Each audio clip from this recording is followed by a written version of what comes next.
Hollywood é conhecida como a fábrica de sonhos, um lugar onde a realidade é moldada à vontade de produtores milionários e diretores egocêntricos. Eles acreditam que, dentro dos portões de seus estúdios, são deuses. Eles escrevem a história, decidem quem vive, quem morre e quem se torna lenda.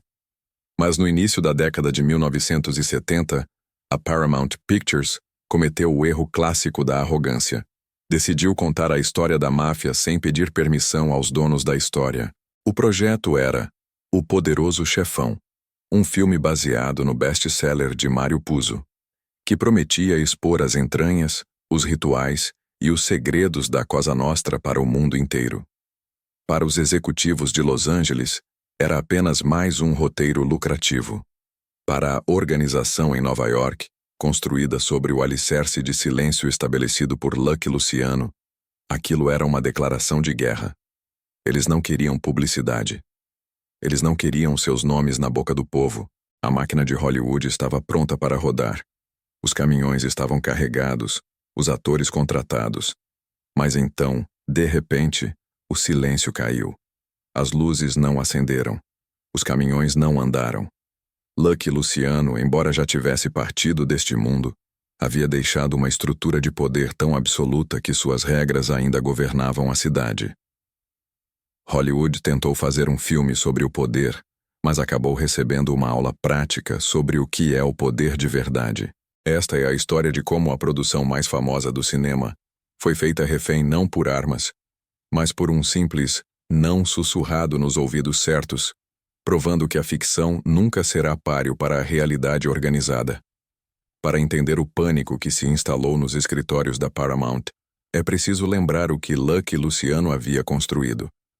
Ele transformou o crime de uma atividade de bandidos de rua em uma corporação nacional integrada aos sindicatos.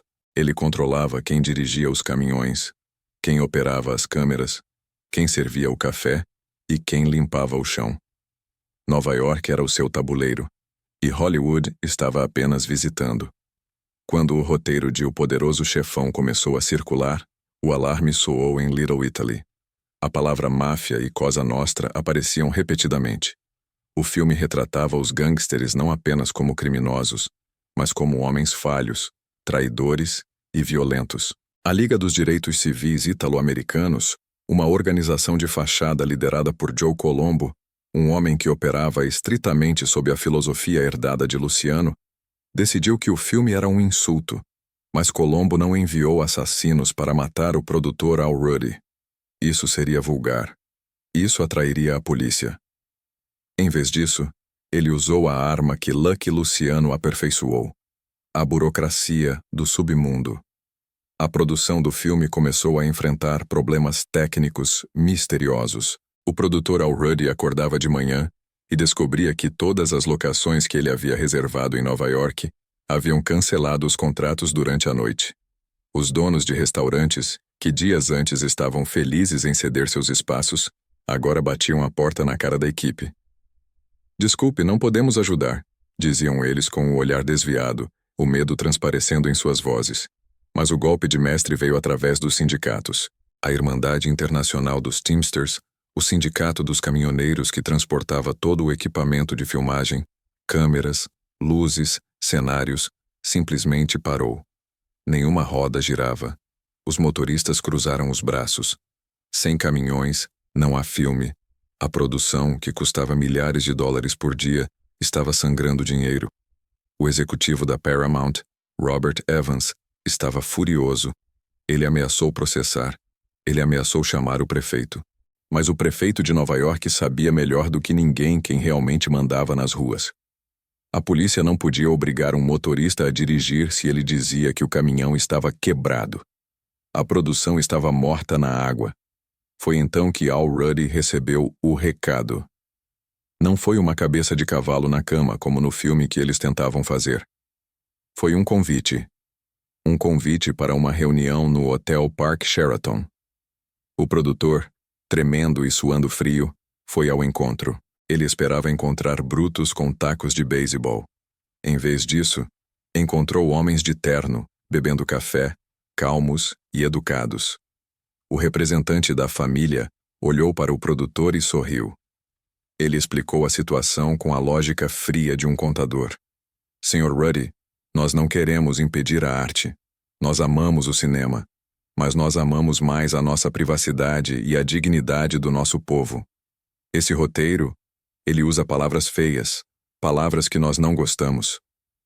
A negociação que se seguiu foi surreal. O produtor de Hollywood, acostumado a negociar com agentes e estrelas mimadas, percebeu que estava na mesa infantil. Os homens à sua frente tinham o poder de fazer a cidade inteira parar com um estalar de dedos. Eles apresentaram suas demandas. Eram demandas simples, mas inegociáveis. Primeiro, a palavra máfia e a expressão Cosa Nostra deveriam ser banidas do roteiro.